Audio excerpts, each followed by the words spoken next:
Now, residents of Silver Oaks were given 2 months to evacuate their homes without any sort of warning, and this has some residents outraged. Just hours ago, we received word that authorities found a body on the 4th floor of Lieberg Hall. Now, at this point in time, police do not suspect foul play, but they are still investigating. With the holidays right around the corner, the recent drop in gas prices is one less stress for motorists.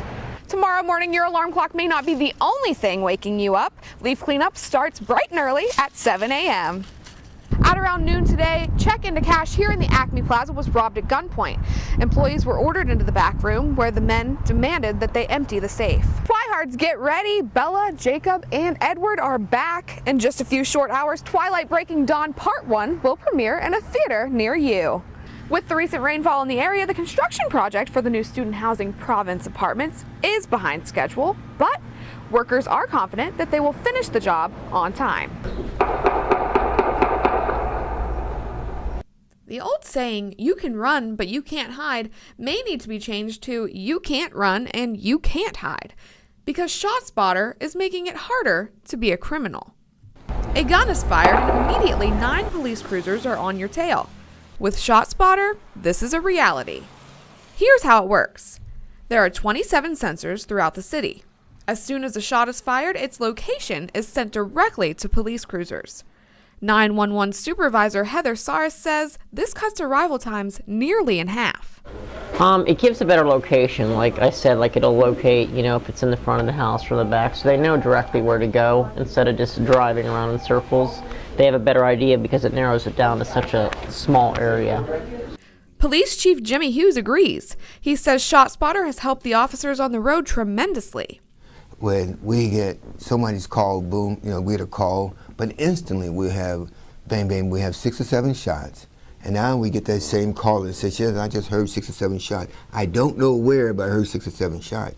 ShotSpotters will tell us the exact address where that was at. So yeah, we can cross-reference it. We can send a car directly to it. So do we get there faster? Yes, but more so than now, we can get there, where in the past we weren't able to locate it. ShotSpotter has helped the Youngstown Police Department solve many crimes, including this one, a homicide case that is now on its way to a grand jury. According to the police report, 17-year-old Terrence Howard was shot to death when a fight broke out at a party. Hundreds of witnesses fled, but one boy gave his account on what happened. When the story was cross-referenced with ShotSpotter's records, the evidence showed that the young man was lying about the number of shots fired and the location of the shooting. ShotSpotter placed him at the scene of the crime. ShotSpotter only had 1 shot fired, and this kid was trying to make like there were several shots fired even when he got shot, and that he was not at the scene of the fight or the killing. Turned out that, he lied and he was at the scene. Overall, Hughes says ShotSpotter has been a blessing to the Youngstown Police Department. It was like a pile of them fighting, and one kid just shot into the pile, went to one and went to the other, but we were able to get that out and pretty much got a pretty good case against the shooter now that we got the straight story with the help of ShotSpotters. For TV2 News, I'm Macy McMaster. Upon first glance, feather hair extensions seem innocent enough, but they are in fact the reason why some roosters are losing their lives. So the question is it worth killing for just to keep up with the latest fashion trend? Scala salon manager Amanda Boyd doesn't think so. And for us, it's not just the act of putting a feather in someone's hair that we're against, it's the principle behind respecting the life of the animal. So we don't do any type of hair extension or service that involves the cruelty of these animals. Contrary to popular belief, the feathers are actually real.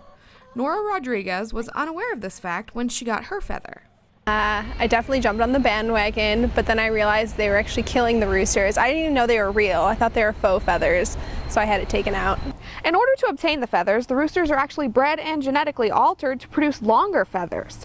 The feathers are then plucked from their tails, causing infections and ultimately causing their deaths.